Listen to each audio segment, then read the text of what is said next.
Hey folks, I'm Tim, your DM and your genie. This week we're putting out some more icebreakers and warm-ups instead of a regular episode. We recorded these scenes right before recording episodes 15, 16, and 19. Remember, these are just for laughs and have no impact on the actual campaign. We'll be back next week, September 22nd, with our adventure in Hogwild. I will see you all then, and thanks for listening.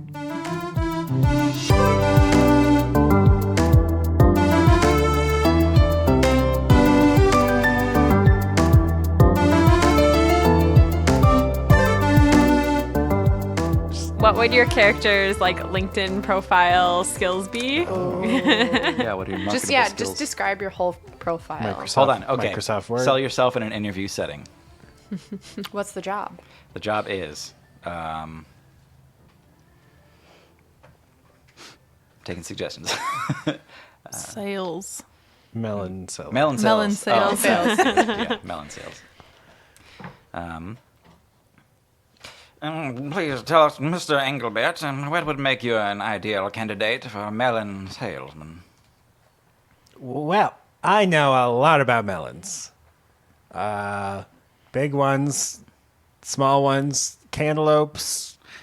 What is your personal You history name it. with melons? Well, I've eaten some melons. I have purchased some melons. I once saved a small child from being attacked by a melon. Really, I'm all about the melon lifestyle, you know? And if a wealthy client came in the door and said, I want all of your melons, sell them to me, how would you pitch them? Pretend I'm the client. Pitch me 1 million watermelons. Sure thing. You got the watermelons. They're yours. You would just give them away for free? Well, no, you got to pay for them. Well, how much must I pay? Well, because you're buying all of them, there's a discount. Very good. If it's 1 gold per watermelon, how many for this 1 million watermelons? That's going to go 980,000 gold. Sold. 20,000 gold discount. You've got That was the worst. Yeah. Uli, you are applying to be a bouncer at the Sunny Cat Tavern. Okay. Live, laugh, love life. It's in fiction. No, I know that. Okay. It just sounds very sweet. Sunny Cat Tavern I is don't- where It's not. Ilya is staying. It's It's not. not. It's Okay. not. Oh my God, it's not. Not sweet. Don't go there. Almost ever. Don't go there. Okay. What makes you think you could survive this place? I hate interviews. I'm picturing Oh my this God. what's his name? Chris Angel. Oh my God. That's what that voice Yeah. called up for me. Pick a card, any card. I fought a bone dragon and won. Yeah, just one? Just one bone dragon? It was a very large dragon. That's pretty good. All right. How many other bouncing jobs have you had?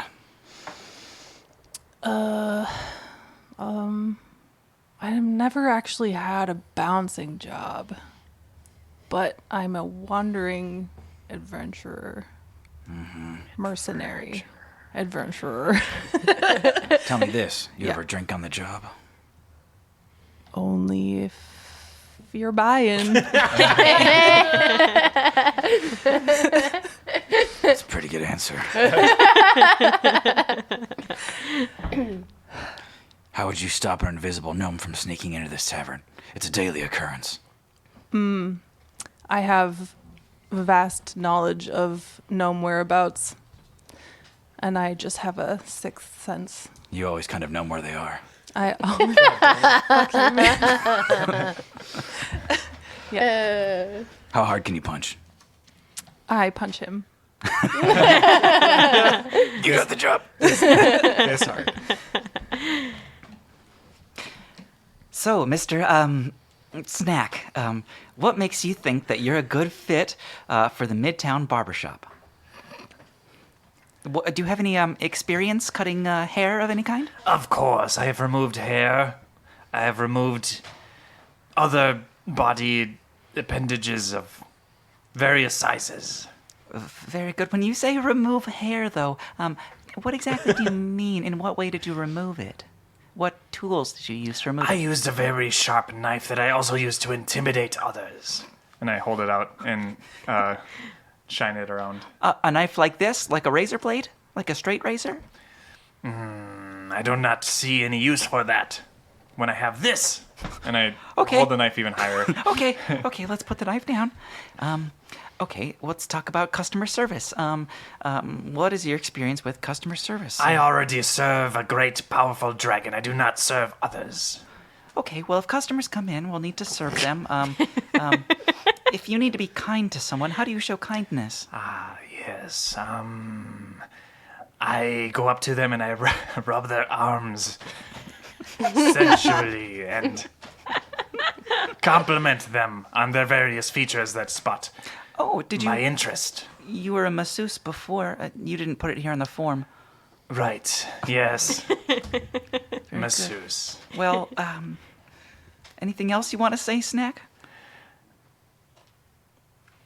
Snack, Do you have any questions for us? what is the pay? Usually I am paid in wishes and things of sorts. Well, How many hairs must I cut to get a wish? it's not by the hair here; it's by the hour. I cannot stand for this interview any longer. And I get out of my chair and walk. We'll call you back. That did not go well, Snack. Thebaut. What does this say? Thebaut. Thebaut.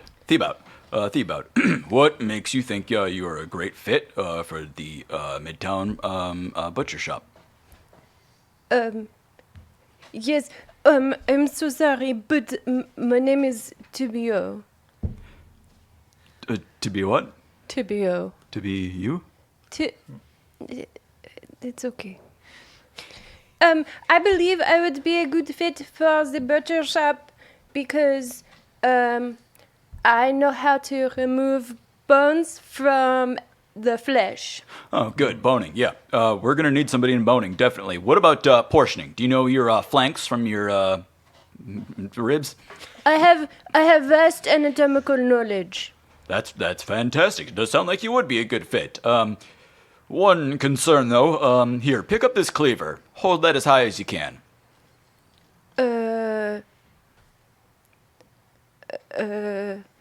And I hold it in my skeleton hand, and then I pass it to my gnome hand, and then I kind of hold it up by my face.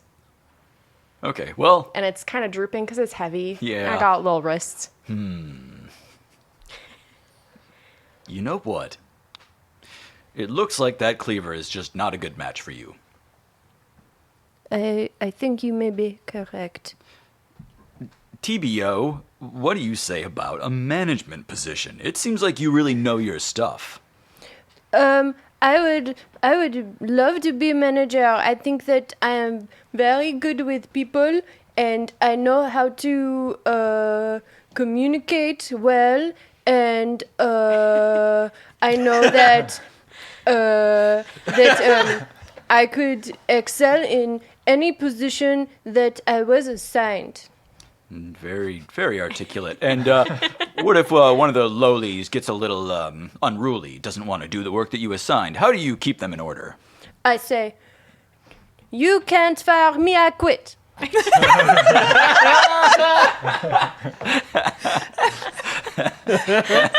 Is that right? Is that helpful? We'll call you back. I know Holly's getting the job.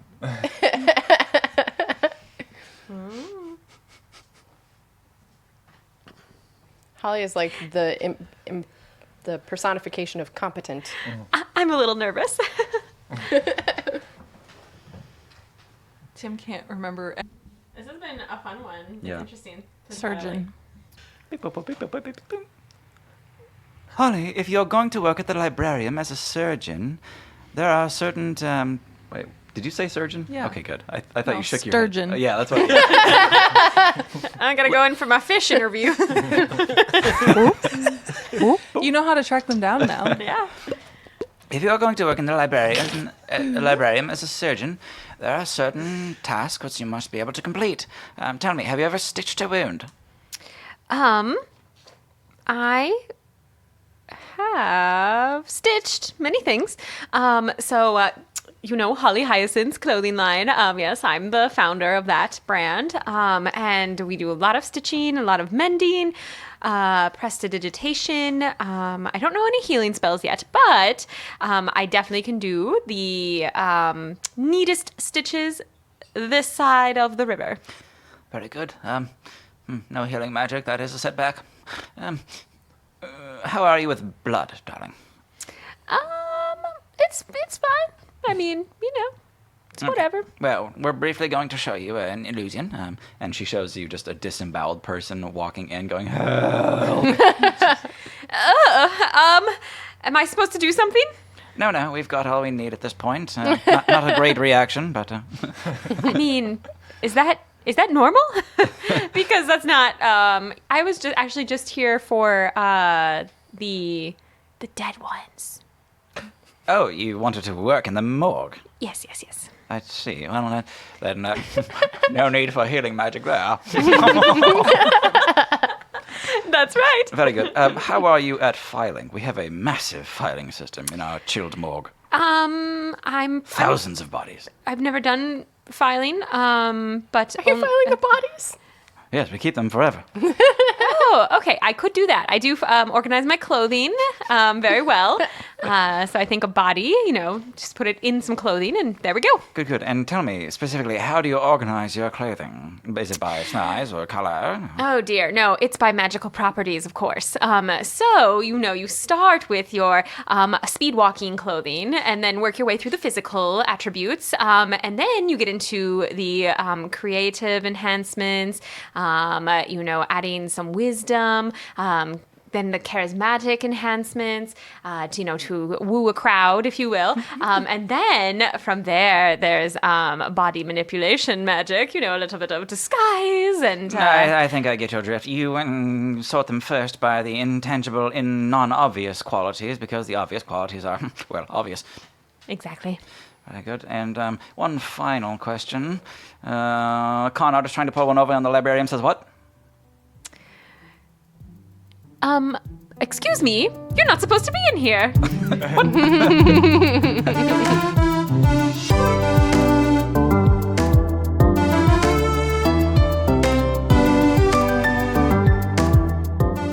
You've all been exploring an ancient tunnel that you guys found underneath Burrito Town in Tildry. Is that like Chinatown, but it's No, just where there's a lot of burrito It's a restaurant vendors? that one of you made up a few sessions ago. Oh. Yeah, actually, Hannah, you did. Oh. You were like, just go to Burrito Town. Or like, Bird, it's so close. It's like Pita Pit. Are you sure we're not talking about Burrito Beach, which was a real place that Thomas told us about? Okay. That sounds like think something I would remember say. Burrito Town. Yeah. Okay, so you're underneath Burrito Town, and you come down this sort of circular amphitheater setup where you're just taking steps down towards the center in this perfectly circular chamber. Sorry. Let me just wrestle my microphone. I didn't like where my mic was. Fuck you all. No, Choke it just out. kidding. It's just right. All right. In the middle of this circular thing, as you step down, is you ever? It's a valve, like a round valve. Okay. Yep. What about it? That's it. It's in the very center of this amphitheater, at the very bottom. It's the only thing here, and it's just a big round valve, like a ring, and it just comes off of a small stone column. I turn it. You feel like it could turn, but you're not strong enough by yourself to turn it. Holly, Like hell, I'm not strong enough. I try harder. Holly puts her boot on it, and it just pans up. And she's like, looks like you need a little help here. And then she gets down, and she starts to turn it too. Even with the two of you, you can feel like you can almost get like an inch out of it, and then it just kind of slides back. Are we sure we should be turning this wheel? It might be the way it is on purpose. Well, what's life without a little exploration? I suppose. Leave no I help. wheel unturned, I say. Okay. Help us turn it. Snack, let's go. It might be a trap, though. And I climb up and I get on top of it and I tap it with my feet. It's doesn't feel like a trap. We're heaving. We're heaving to try to turn it. Hey, 1, 2, 3. 1, 2, 3. And Snack, you're standing on the valve, and you can see them all struggling and sweating, and they're all looking up at you, and it's almost like if they just had an ounce more of strength that they'd be able to turn this valve. I'm out of wishes. I hop down and I grab onto someone's foot and I help pull their foot. Okay. And when you do that, the entire room shifts underneath your feet, and it just kind of like turns, and you're all standing in the same place. You are Uli, you are Snack, you are Tibio, you are Bert, you are Holly. all right, everybody. I think we did it. I mean, I did most of it.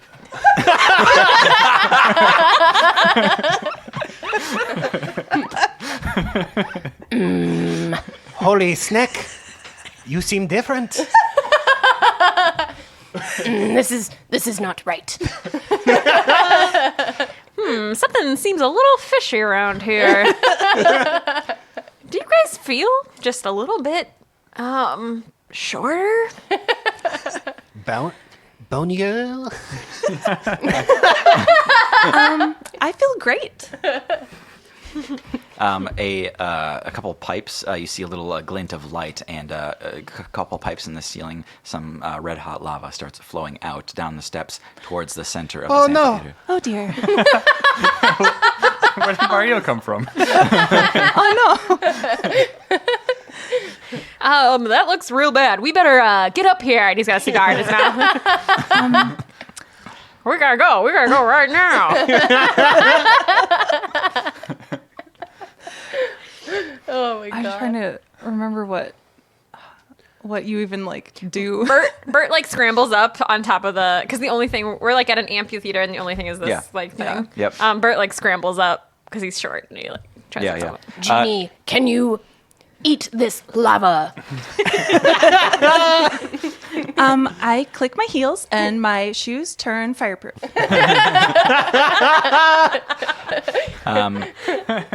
You all kind of realize at the same time that it was actually when you turned the valve, you loosed the lava onto yourselves. You had turned the valve the wrong way. Oh, goodness. Snack jumps up and down and stomps on top of the valve and gets back up there. Close it, close it. Wait, I think we must turn the wheels the other way. Uli cracks her neck, cracks her fingers, and then gets down into a good squat and tries to pull it the other way. Okay.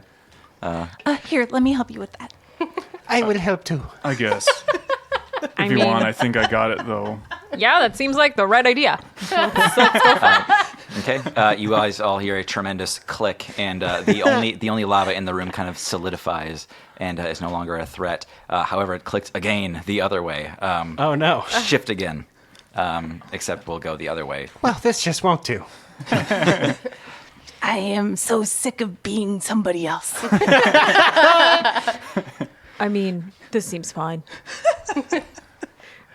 All right, guys, we better get out of here before something else happens. I hope everyone's sense of self is okay. You guys hear a terrible hissing as a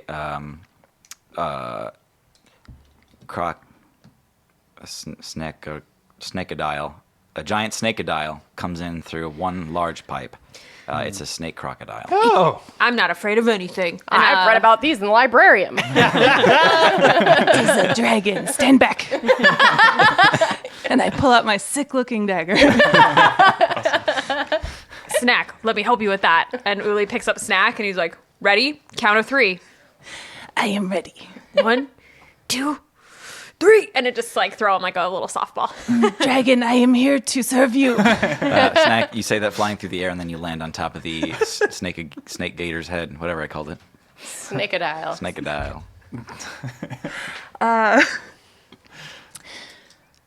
See you later. I am now this dragon's faithful servant.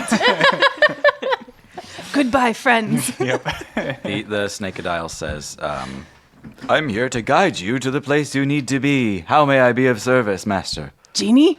You owe me a wish. I'm not Genie. I'm a snakeadile. Ooh, scary. Scary warm-up exercise. Excuse me, Mr. Snake, would you care for omelette du fromage?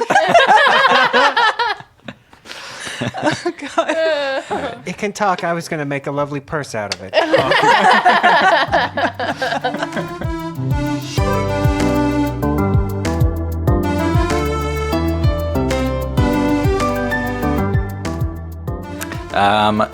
You are all in Tildry. This is an alternate timeline, I suppose. You've been invited to the fanciest ball of them all. You are there under false pretenses. You all need to be kind of like dressed up and disguised, and you all are supposed to be acting as nobles. This is like the richest party in all the city. And let's see here. Things are just kind of starting up. You guys realized you're actually a bit early, so it's not very populated in here. So there's kind of a little bit more pressure on you. You just noticed a table of refreshments with little weenies on them. And Holly, the like queen of the manor, is just approached you.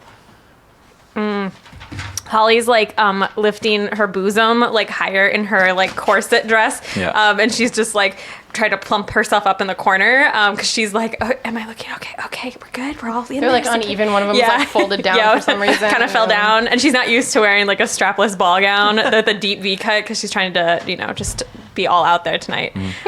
So she's like doing this adjustment as this lady walks up to her. Him? Hello, madame. You must be.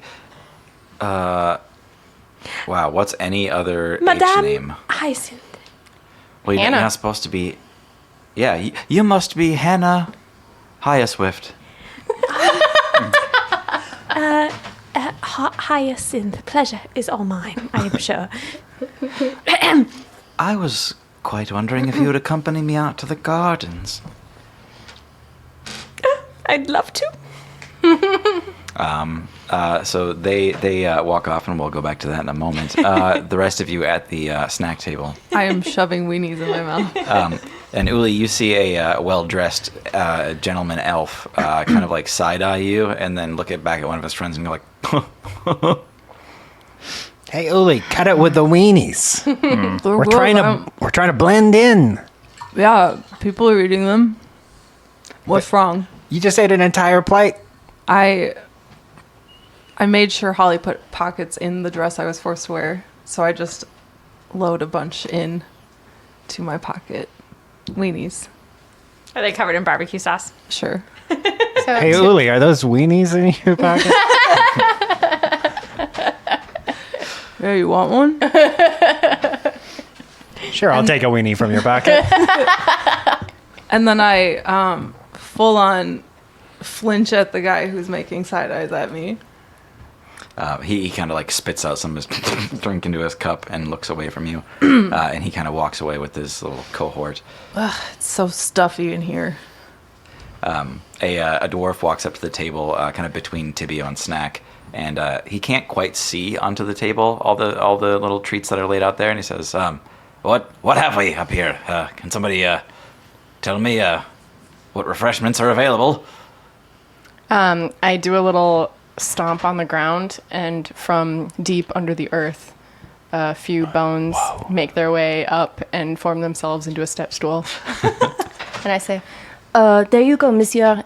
I am off to dance. And I make my way to the ballroom, and just like Jack Skellington, I am in a suit, and I'm dancing solo, and I'm just waltzing all alone. Those two elfmen that had walked away kind of like walk up close to you, and they sort of do a very like courtly nod, and they both take your hand and they form like a little circle of three, and I'm thrilled. They start spinning around with you. Yeah. I see that Tibio is being grappled. Head over there. They kind of like, one of them like regards you as they continue to like spin around, and they're kind of nervously looking at each other. Oh, Snack, have you come here to dance as well? Dance, Yes, join hands. And I offer my Skella hand. All right, and I decided Snack weighs 98 pounds now, and he's 5'6". Okay. So, yeah. All right. All right. Formidable. Yeah, I put away my wand of Scary. disintegration and hold hands with Tibio. The two elves kind of pull their hands away and they say, rule of threes. And they like walk away from both of you, leaving just Snack and Tibio on the dance floor. Tibio, we find ourselves in this position fairly often. I think it is important that friends always dance together. They're playing like it's almost like the level of like the happy birthday song. That's the kind of like hokey music that they're playing, and it's just Tibio and Snack on the dance floor right now. I just keep like twirling him around because I'm taller. Yeah, Snack. Every time there's a good moment, a climax, he shoots off some sparks in the air with prestidigitation. You get a couple claps from around the room. Meanwhile, out in the garden, you can hear the crickets chirping away as you're being led through these hedges. And she hasn't said anything yet as you've walked outside. And you just pull upon some flowers, and she says, "I love the wisterias this time of year."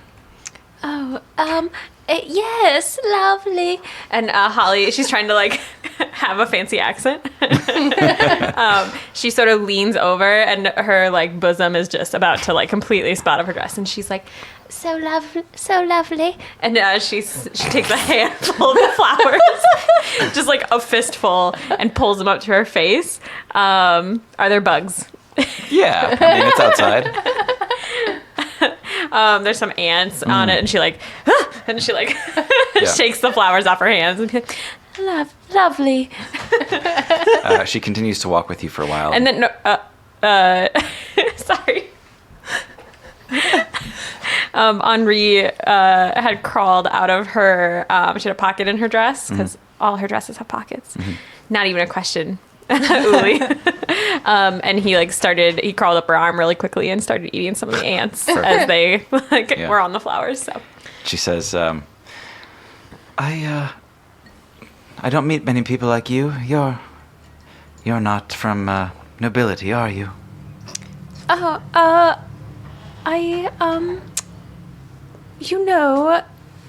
I spend a lot of time around the nobility. And She turns to you and she gets quite intense and she says, "Don't play games. You're not like them, are you? You're a real person, down to earth. Tell me, is it true? Yes. Do you get by the sweat of your brow?" I don't sweat a lot,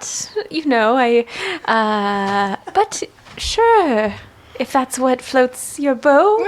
She kind of furrows her brow and she says, I thought for sure I was falling for a peasant. Oh dear. She says, "It's not quite the same."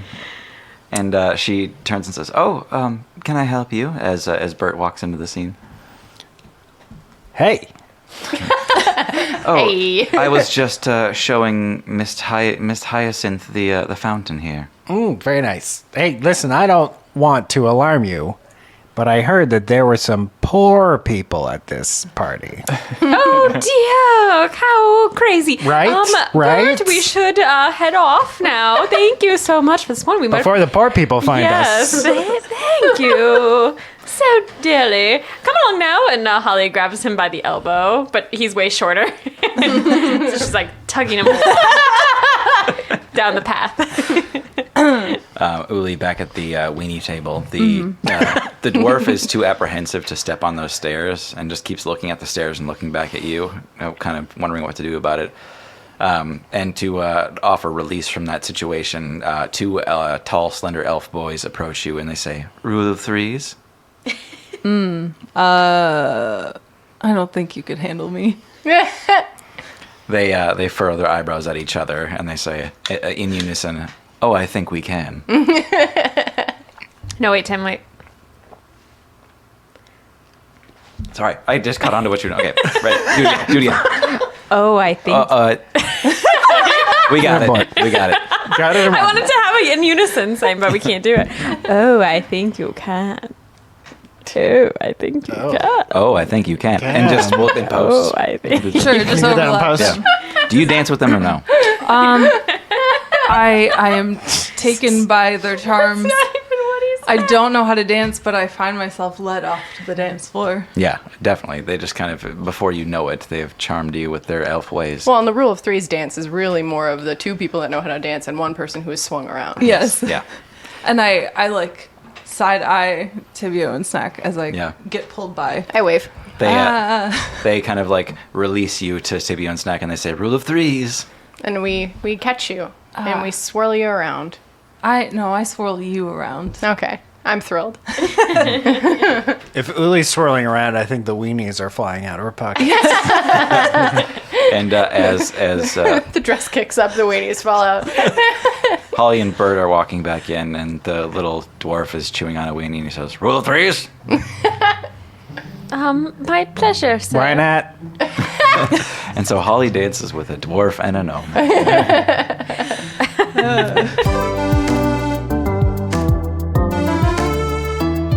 Thanks so much for listening. I'm Tim, your DM and your genie. I'm Hannah, playing Holly Hyacinth. I'm Thomas. I play Engelbert F.F. Wisherspoon. I'm Tara, and I play Tibio Famur. I'm John. I play Snack the Kobold. And I'm Maggie, playing Uli.